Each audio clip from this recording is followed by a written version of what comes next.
Clasicismo, siglo V a.C., siglo V después de Cristo.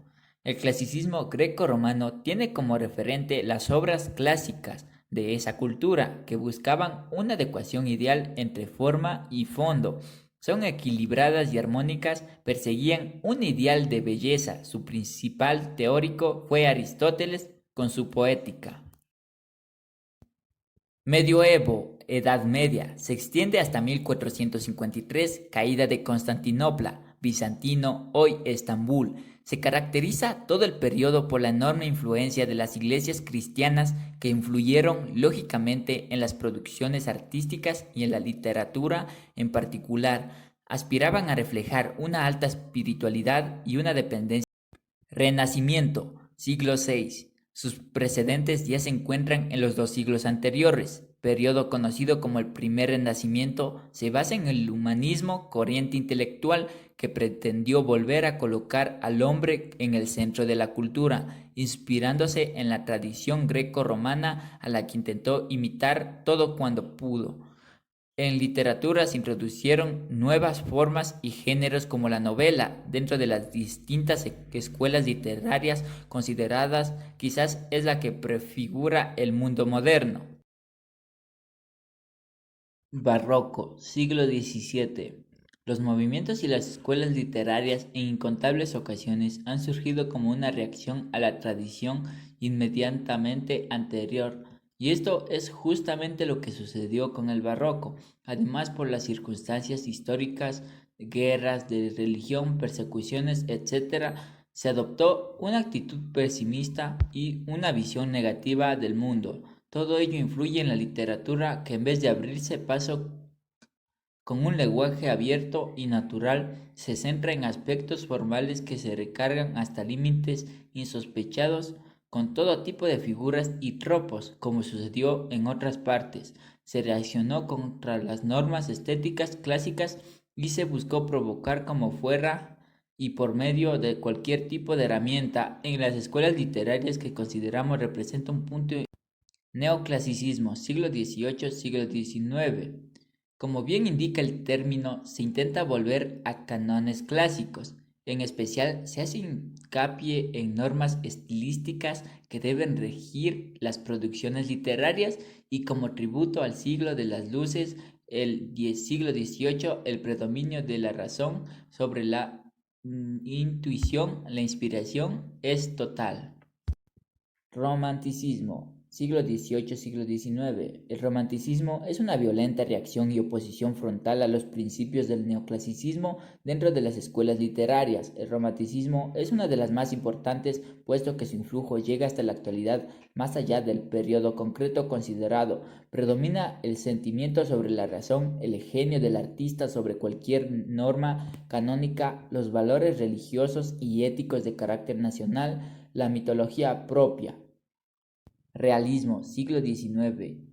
En el realismo, la nueva reacción y oposición al movimiento literario precedente, en este caso el romanticismo, debido a una parte a las profundas transformaciones que provocó la revolución industrial, creció la desigualdad, la pobreza y las tensiones sociales. El afán de los autores realizar se centró en reflejar con todo detalle ese entorno social complicado, lo que le lleva a Balzac a iniciar la comedia humana en serie novelística que trataba de ser una crónica completa de la Francia burguesa de la época.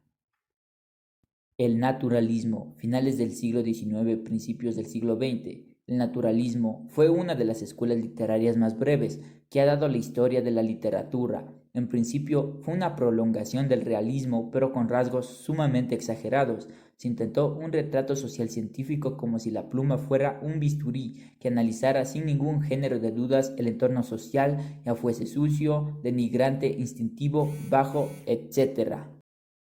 Modernismo, finales del siglo XIX, principios del siglo XX, fue un movimiento literario español e hispanoamericano emparentado con el parnasianismo y el simbolismo de origen francés.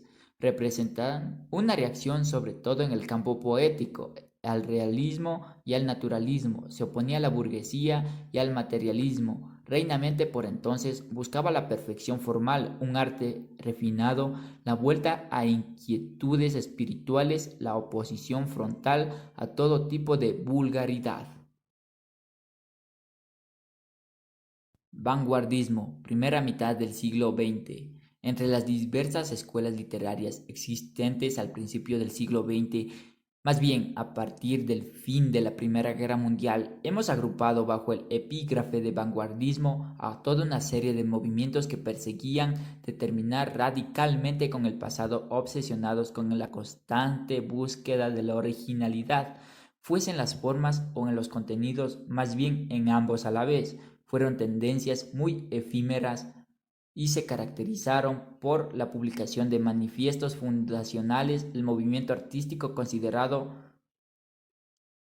como surrealista, posvanguardismo, mitad del siglo XX. Hubo autores, sobre todo en el campo poético, que reaccionaron contra el individualismo de los escritores vanguardistas y quisieron introducir ciertos contenidos de carácter social en sus obras. Reprocharon a las escuelas literarias asociadas a las vanguardias cierto acomodo y despreocupación por temas candentes de la vida social.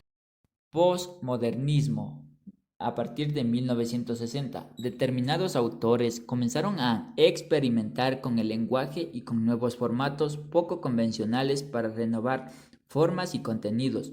Un ejemplo podría ser Julio Cortázar y su novela Rayuela, con diferentes itinerarios de lectura. Otro ejemplo podría ser los poemas insertados en una pintura, etc. No obstante, postmodernismo no está asociado con el modernismo, como podría parecer a primera vista, sino que obedece sobre todo en los últimos años a un conjunto de técnicas experimentales asociadas a la filosofía postmodernista, sobre todo desde el siglo de las luces hacia acá, y en que el ámbito literario prefiere lo fragmentario al discurso largo, por ejemplo, a través de microrelatos, incluso de nanorelatos, o que prefiere los temas tangenciales,